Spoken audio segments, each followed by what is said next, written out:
Hello again, everyone. My name is Louis Ruggiero, and welcome to the King Messiah Project and the conclusion of Lesson 3 of our 12-part Refuting Calvinism series. The title of this lesson is Original Sin, Man's Depravity, and God's Prevenient Grace. Now, what we learned in lesson at the beginning of this lesson is the following. Man is not totally and utterly depraved as reformers would have you believe.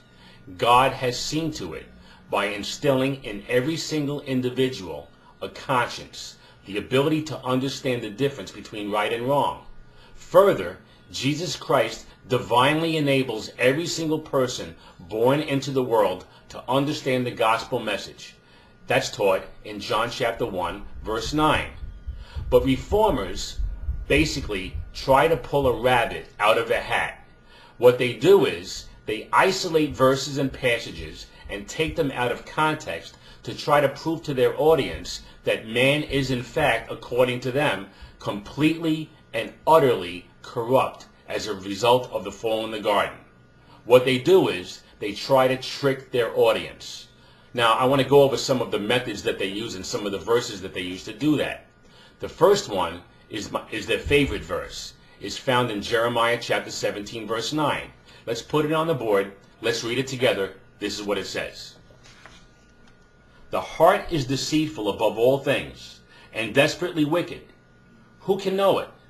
Now, what the reformer will try to do is say, see, the heart is desperately wicked. Who can know it? As a result of this single verse alone, mankind is completely and utterly depraved.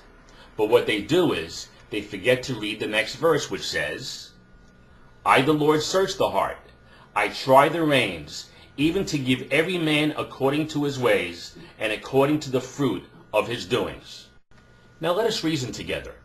If man's heart is completely and utterly depraved and corrupt, as Calvinists would have you believe, totally unable to respond to God, why was God even testing it? Wouldn't he be just wasting his time?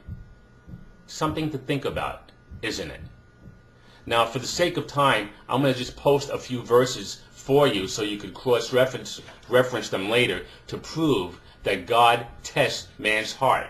They are Deuteronomy chapter 8, verse 2, 2 Chronicles chapter 32, verse 31, Psalm chapter 17, verse 3, Psalm chapter 26, verse 2, Jeremiah chapter 11, verse 20.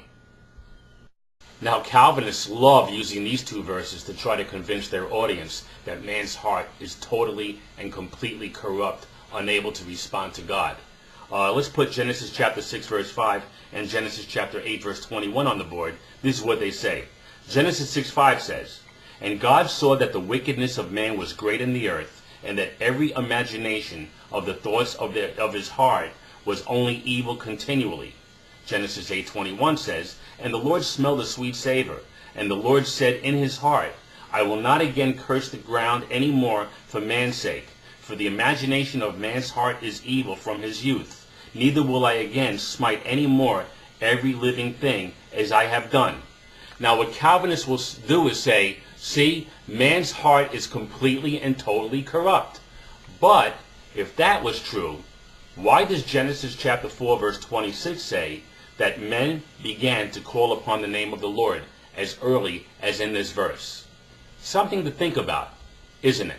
Now, Romans chapter 3 is probably the favorite chapter that Calvinists go to as they try to convince their audience that mankind is completely and utterly corrupt.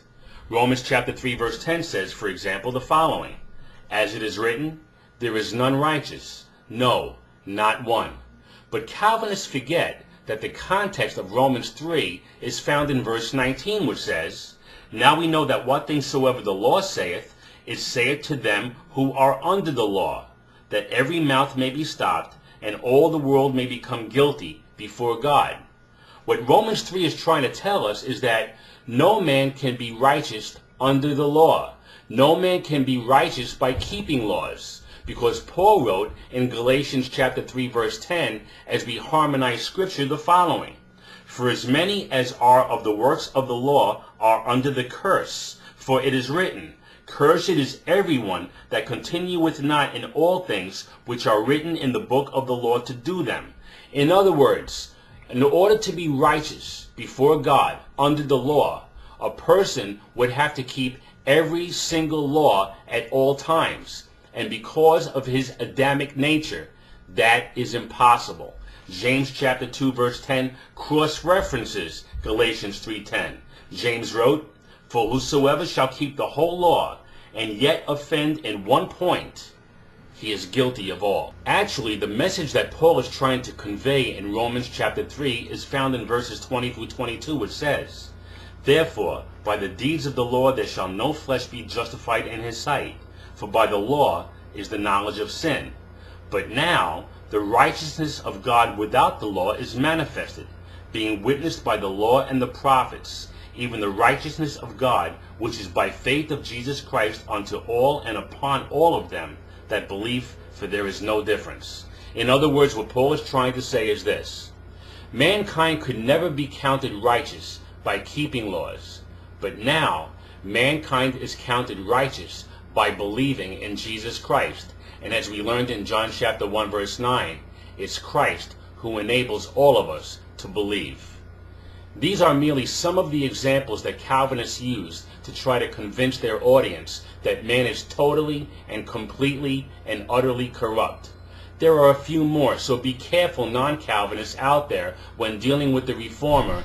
You need to look at scriptures in context and verses in context. But most importantly, remember this: why would God test the heart in Jeremiah chapter 17 verse 10 if mankind was completely and utterly corrupt? Give the Reformer something to think about. On behalf of the King Messiah Project, this is Louis Ruggiero saying, God bless you all, and we'll see you soon.